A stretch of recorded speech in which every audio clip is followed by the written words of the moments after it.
রাজা বাদা সদাবেন কোন গেছে গা বেড়াবার নিগে আইছিলাম রাজবাড়ি রাজার বাড়িতে গর্বা মেছে তার রাজা বাড়িতে নাই রাজা বানি কোন বেড়াবার গেছে রাজা কোন গেছে গা বেড়াবার নিগে আইছিলাম রাজবাড়ি রাজার বাড়িতে গর্বা মেছে তার রাজা বাড়িতে নাই রাজা বানি কোন বেড়াবার গেছে রাজা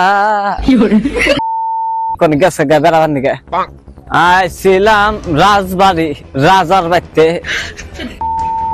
গর্বা মেছে তার রাজা বাড়িতে নাই রাজা বানি কোন বেড়াবার গেছে রাজা কোন গেছে গা বেড়াবার নিগে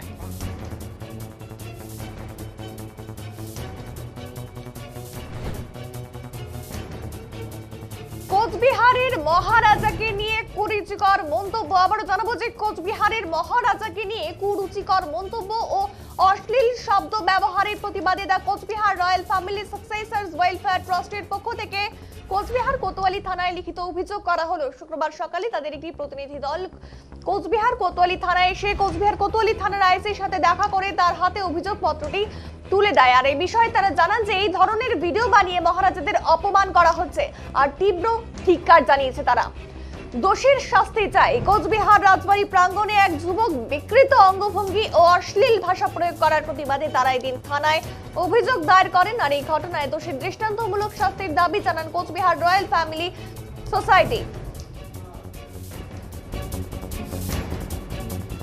আবারও জানাবো যে খবরের দিকে নজর রাখছিলাম। কোচবিহারের মহারাজাকে নিয়ে কুরুচিকর মন্তব্য ও অশ্লীল শব্দ ব্যবহারের প্রতিবাদে দা Cooch Behar royal family successors welfare ট্রাস্টের পক্ষ থেকে কোচবিহার কোতোয়ালি থানায় লিখিত অভিযোগ করা হলো। শুক্রবার সকালে তাদের একটি প্রতিনিধি দল কোচবিহার কোতোয়ালি থানায় এসে কোচবিহার কোতোয়ালি থানার আইসির সাথে দেখা করে তার হাতে অভিযোগপত্রটি তুলে দেয়। দেখছেন সেই ছবি। রাজবাড়ি রাজার বাড়িতে আইছিলাম রাজবাড়ি রাজার বাড়িতে গর্বা মেছে তার রাজা বাড়িতে নাই রাজা বানি কোন বেড়াবার গেছে রাজা কোন গেছে গা বেড়াবার নিগে রাজবাড়ি রাজার বাড়িতে গর্বা মেছে তার রাজা বাড়িতে নাই রাজা বানি কোন বেড়াবার গেছে রাজা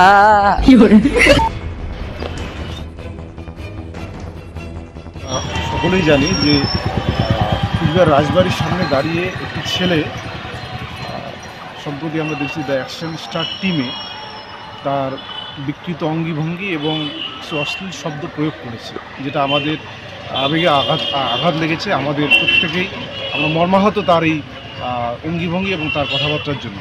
তারই পরিপ্রেক্ষিতে আমরা আমাদের সংগঠন the Cooch Behar royal family successors welfare ট্রাস্টের পক্ষ থেকে আইসি সাহেবের সঙ্গে দেখা করি এবং তার এগেনস্টে একটা আইনি পদক্ষেপ নেওয়ার জন্য আমরা একটা এফআইআর লঞ্চ করি। আপনারা দেখেছেন আমরা